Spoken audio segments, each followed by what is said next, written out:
Muli, magandang umaga po sa inyong lahat. Sa Ebanghelyo ngayon, ginamit ni Jesus ang isang parabola, two parables. The parable of the mustard seed at the parable of the yeast, upang ilarawan sa atin kung ano ang mukha ng kaharian ng Diyos. What is the face of the reign of God? Or to illustrate to us, what is it like?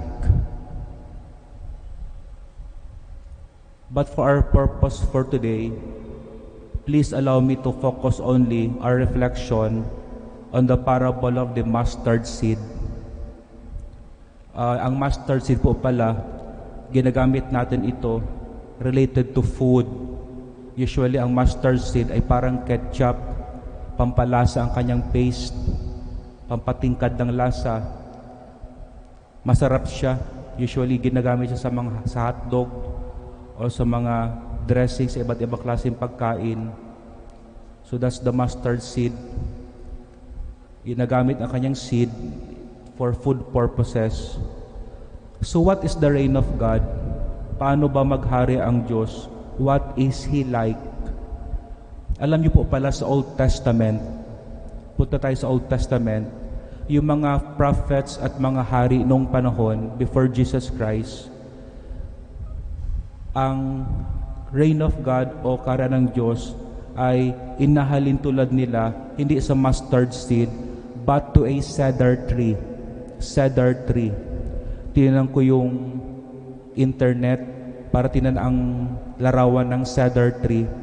Para siyang kung sa Pilipinas ay nara o kamagong o yung parang type ng pine tree na araucaria na pag lumaki, ang taas parang yung Christmas tree na ginagamit natin, pag lumaki yan ang araucaria pine tree. So that's the cedar tree. Ang cedar tree ay mataas, makisig tingnan, macho, at malakas. It has a domineering aura. So para sa mga prophets at mga hari ng panahon, ang kaharian ng Diyos is like a cedar tree, domineering. So bakit ito ang pagtingin ng mga Israelita? Kasi para sa kanila, kung dumating po ang ating Panginoon, the Lord will come with a vengeance and vindication. Para saan yung paghihiganti? To punish the evildoers, to punish the enemies of Israel, especially the Roman Empire, to punish the Gentiles, the non-Jews, and the enemies of God, the unfaithful and the sinners. That's why for them, the reign of God is like a cedar tree. Tapos the Lord will come to vindicate Himself, to tell the people of the whole world that He is the true God, and the Lord will install Israel, ang bayan na Israel, as His chosen people, as the one to be saved. So God is pictured as almighty and powerful. He will enthrone Himself in the middle of Jerusalem. So yun po, in the Old Testament, the reign of God is a cedar tree. Ngayon naman, Jesus has a different version.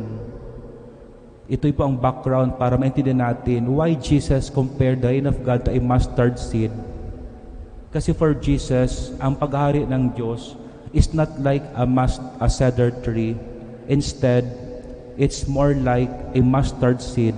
So, ibig sabihin, hindi nga puno, but it will start sa isang buto, a very small seed. And when this mustard seed is planted and grown into large bush, yung mga ibon daw will dwell in its branches to find security and peace. So that's how Jesus pictured the reign of God. Alam niyo po pala sa aking pagsaliksik, dahil napakaliit ng mustard seed, ang 1 gram ng mustard seed ay 1 gram ay meron siyang 725 pieces of mustard seed to 760.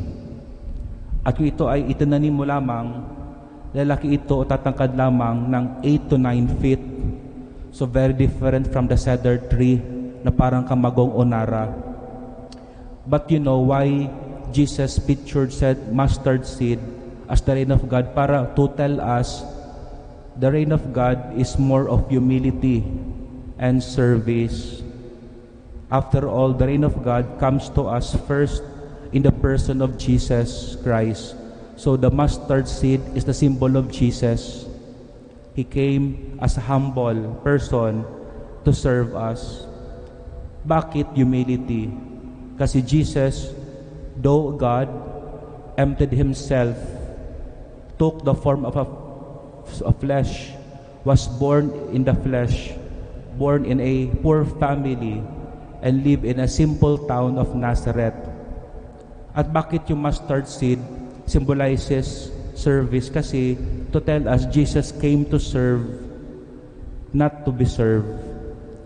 So the mission of Jesus is like He spread Himself like branches, and all of us are like birds who will dwell on these branches for us to seek refuge, for us to find peace, and for us to find security in Him. And true enough, Jesus acted like a mustard seed kasi He died on the cross, the highest humility and service, dying in the cross and serving us. Kasi when Jesus died on the tree of the cross, yung kinakahiya na puno, unlike yung cedar tree, pinagmamayabang ng mga Hudyo, they are more like a cedar tree. But you see Jesus compared Himself to a mustard seed, small seed, tapos pag lumaki pa, 8 to 9 feet lamang. Pero when Jesus died on the cross, on this humble tree, all of us found shelter in God's loving embrace, like birds finding peace and security while perching on the branches of the mustard seed. Indeed, Jesus' death on the cross brought us life and salvation.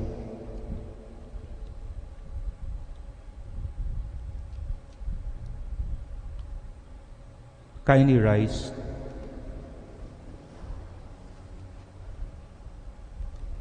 Like a great tree with flourishing branches,